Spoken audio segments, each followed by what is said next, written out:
አፈር አይንካኝ የምል ሴት ነበርኩኝ። ካለባበስ ጀምሮ ከምን ጀምሮ ሰው ላይ አልደርስም።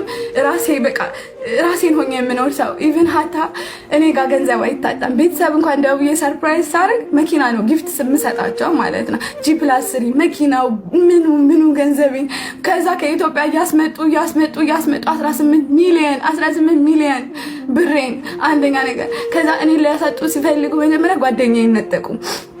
ቤትዬ ነጠቁብኝ። እንዴት ነጠቋት? የእሱ ጓደኛ ቤቲ ጋር ትሰራ ነበረ ማለት ነው።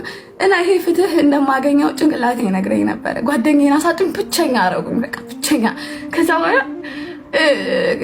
እሷ በሞተች በቃ 6 ወር 7 ወር ምናምን እኔ ጸበል ሄድኩኝ ማለት በቃ እኔ እና እሷ ጓደኝነት በቀላል አይደለም። ደም የተከፈለበት የተነቀሰችልኝ ልጇ አደራ ያለብኝ ብዙ አይነት ነገር ያሳለፍን ጓደኛ ማቾች ነን። እንዲህ በአይን ተግባብተን በአይን ተያይተን የምንግባባ ህይወት የምንሰጣጥ ጓደኛሞች ነበርን።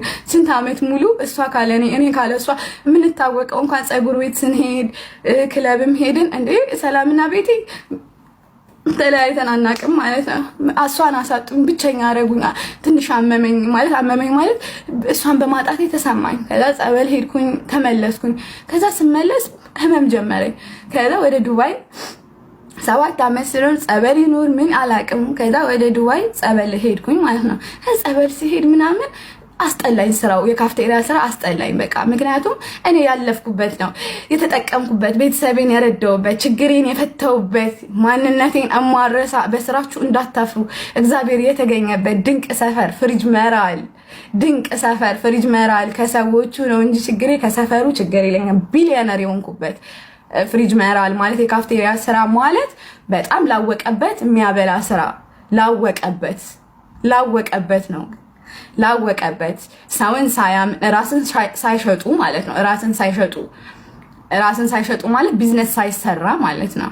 ራሱን አስከብረው። እኔ ባለትዳር ሆኜ የልጅ እናት ሆኜ ነበር ያንን ስራ ሰራ የነበረው ማለት ራሳችሁን አስከብራችሁ የለም እናንተም ብሎ ሰው መጥቶ እቃችሁን ሽጣችሁ እናንተ እኔን ብሎ የማይመጣ ከስተመር የለም። እኔን ብሎ የማይመጣ ባለሀብት የለም ነበረ። እኔም ብሎ አልኳችሁ እኔ መኪና ነው ማስገዛው። አብረሽን ተኝ እንኳን ቢሉኝ መኪና ግዛ ነው የምለው። እንደዚህ እንኳን በቀላሉ ራሴ ልሰጥ ቀርቶ ማለት ነው። ማንንም ያቀኛል። ላወቀበት የካፍቴሪያ ስራ ያነግሳል ስላችሁ ቢሊዮነር ነው የሚያደርገው። ቢሊዮነር ግን ላወቀበት ሙሽ ከማንም ባንጋዲ ጋር ለሚጋደም አይደለም። ላወቀበት ማለት ነው።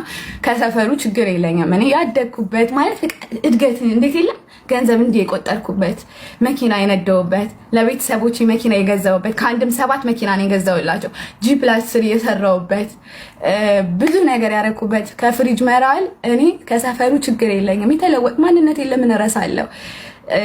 ማንነቴን ውጭ ጋር ሆኜ እኮ ሳልገበግብ የነበርኩ ሴት ነኝ እኮ። ገባችሁ አይደለ? ስለዛ በስራችሁ እንዳታፍሩ።